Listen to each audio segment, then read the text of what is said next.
Hey, what's up guys, it's Fish here and welcome to my YouTuber Tug of War Army. So I asked you guys a couple days ago to start naming my units for the up and coming YouTuber at War Tug of War, which was going to be undertaken by me, Lionheart, Total Legion and General Cody. And basically, if you don't know what this Tug of War is, you don't have a clue of what I'm talking about. Basically, a couple, I guess like 6 months ago, Emperor of the Great Unknown, who is an amazing modder, imported mine and Pixelated Apollo's units into Napoleon Total War using uniforms and our own flags, and it was really awesome. But since then, he has now created a separate program to that, which is basically like a Tug of War C++ program. It calculates how much gold every person has and then allows us within that program to build our own army. So when I was building my own army, I had a set of units. I could recruit any unit I wanted to, but I had to make sure that I only spent a certain amount of gold, which the program calculated. So when I was building, I said I wanted to have a regiment of line infantry that popped up and gave me 3 units of line, which you are now seeing on your screen. I got to choose their uniform, their name, I got to give them additional training, and basically what we're going to be doing with all of this, you know, you'll be saying, what's the point of you creating your own army? It looks cool, but what are you going to be doing with it? We are going to be having a series of historical battles which will be leading on from one another. So the casualties, the experience, the epic deeds which are done in battle will carry over to the next one. So say the first battle is going to be between me and Lionheart. If this first unit of my line right here, my first Guard Infantry Regiment, the Coral Guard, which is a name you guys gave it, if this unit gets absolutely demolished by Lionheart, say it only has 25 men left in the unit, if I don't choose to replenish them, in the next historical battle I fight, they will only have 25 men. Emperor of the Great Unknown will go ahead and stick in all these casualties into the next historical battle he makes for us, and if a unit does really well, it will keep its experience, and as well as that, we'll also be able to do additional stuff with our money. We'll be able to build more units after every single battle. We'll get more gold, we'll get more manpower to then spend on our army to improve it, and hopefully by the end of this Tug of War, we'll be having a huge, like 200 unit battles, and with all these different units which we've had since, throughout the entire game, which follows on from each battle, is gonna be epic. I will be making a proper video which goes through all the mechanics of this mob, because they've kind of changed them around a bit to make them, feel a bit more realistic, kind of have a different gameplay feel to them. So I will be making a video of that. I think it might already be out, and if it is already out, it will be at the end of this video and will be in the description down below. So if that interests you, then you can go check that out. But if that doesn't interest you and you just want to see some cool battles, this Tug of War is going to be for you as well. It's just going to be a series of historical battles, and if you don't care about the units and what happened in the last battle, you can still just check this out and really enjoy it, because it's going to be a set of really cool battles. We're going to be having so many different objectives. We're going to be making it hopefully feel like the Ultimate General Gettysburg, where say maybe on one of the days I have only I have one corps, so we get a set of like 5 corps, and I think 20 regiments make up a corps, or something along, 10 regiments make up a corps, and there's 3 battalions in a regiment.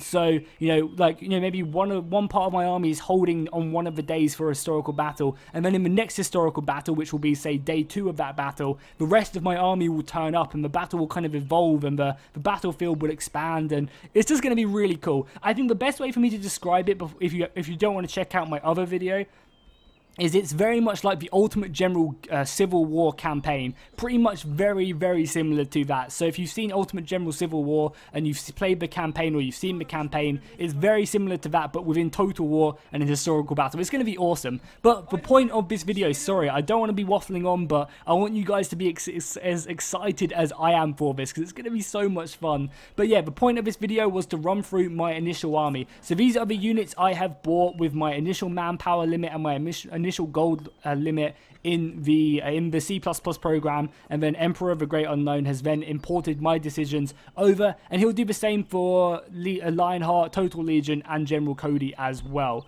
So, my initial army, we'll start off with my best looking unit. This is my Guard Infantry Regiment, the 1st Guard Infantry Regiment, the Coral Guard, and they look fucking sick as hell. They look so clean in their white uniforms and their pink tips and their pink plumes. I think these guys look amazing. I gave these guys some additional boosts as well, which cost me a ton of money, as well as because they're a guard line infantry as well, so they were pretty expensive, but I'm hoping they will kind of do me proud. And even their like kind of backpacks look sick. Yeah, these guys are amazing. I can't wait to use them on the battlefield. Hopefully they'll be able to defeat Lionheart's legions in the first battle. I'm hoping. Then as we move back, we'll go back to my 2nd regiment. So there's 3 battalions, which is an individual unit in a regiment. And that's kind of what we recruit. So when I recruited a unit, I recruited all of these guys in one. And that counted, like, I recruited the regiment. And then they came in 3 battalions, if that makes sense. So I'll try and explain it a bit if you don't want to watch the other video. But I'd recommend going to watch the other video. And each battalion has 180 men or the regiment size is the same. But we'll get onto that in a second when we look back at my 2nd unit. So my next infantry line is the 2nd Infantry Regiment, the East Sussex. That's their nickname, because I felt like it'd be cool to kind of give these guys names from, you know, English places to kind of make the army look very professional. So we can say, oh, did you see the way that the East Sussex held that left flank or held the building? I think that's going to be really cool in the commentary, and hopefully you guys can get behind that and kind of pick out your own favourite units in my armies which do amazing things. So this is just going to be my basic line infantry. I just decided to pick their uniform. This is just my default line infantry, which a lot of guys will have the same. However, we can change this. So if the East Sussex do something amazing in battle, I can then change their uniform to represent that in the next battle or something, which is again a really, really cool feature. So these guys are going to be made up of 180, but you don't have any detachments or anything. But if we move back to the 3rd Infantry Regiment, Yorkshire 2nd Line Battalion, these guys are a detachment. So you can see that they have 4 battalions in their regiment. They have a detachment of Grenadiers. So basically, if you add up all these 4 battalions into one, there will still be the same amount of men as the other regiments with only 3 in. However, it's kind of like they've taken all the strong guys out of these units and they've stuck them and put them down into a Grenadier detachment, I guess, Grenadier battalion, which is a part of the 3rd Infantry Regiment. So all the strong Yorkshires have come over here and joined into my Grenadier Regiment right here, or Grenadier battalion, I should say, and they look really clean with their blue kind of tips and their hats. They look nice. So these guys are going to be really strong in melee. These are the guys I'm going to be using to hold down the objectives and the houses and stuff.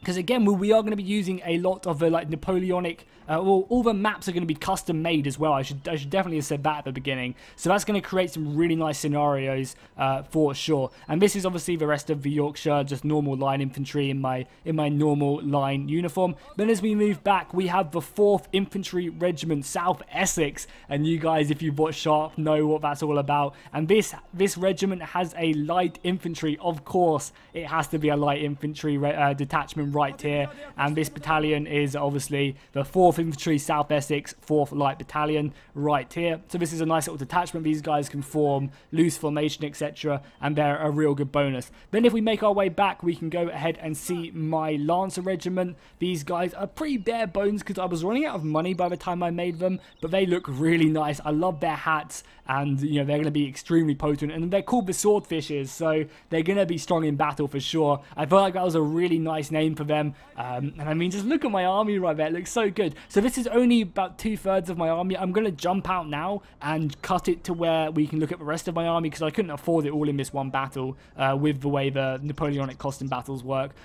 So yeah, I'll jump out and show you guys the rest of my army. Okay guys, so this is the final part of my army, and just if you get a little bit confused, this won't be the case. I'll be able to afford my entire force and plenty more soldiers, because they will be under historical battles, so we can pretty much just put the units in where we want them on the battlefield for the historical battle. However, at the moment I'm just showing you for the custom battle, which has kind of limitations. But don't worry, obviously these battles are going to be massive. If you've ever seen any of the Gettysburg battles, we want them to kind of evolve into them and have these cool stories and defenses and all these custom maps. So if we run through the rest of my army really quickly, quickly to finish up this video. The next one is a 5th Infantry Regiment Lincoln. These guys have a really small detachment of grenadiers, and as you can see, they are down to 170 men because 10 men from each battalion has been taken out and put into its own. So that's why these guys. And I think these guys look really cool because I gave them a green plume. I'm going to be using these guys as kind of like a really sneaky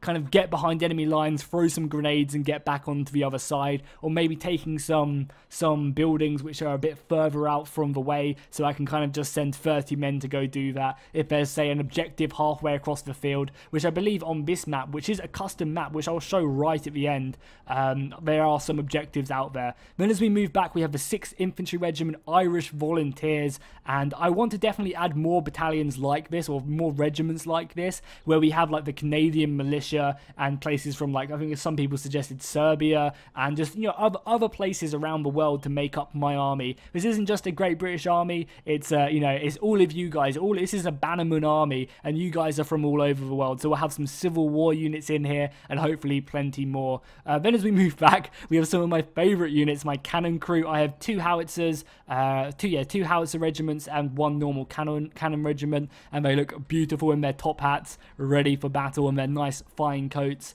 And I even love this guy as well.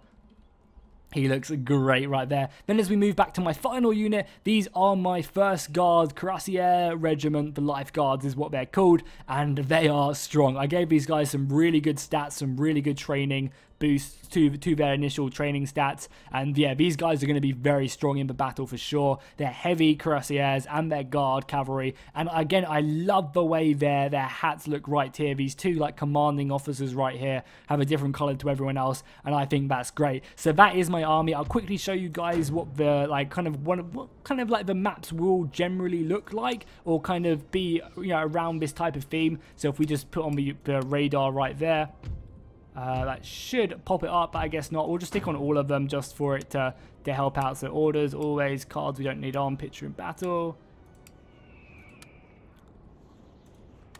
So if we start with battle, no, still not popping up, that's fine. Obviously it's because I want it to pop up.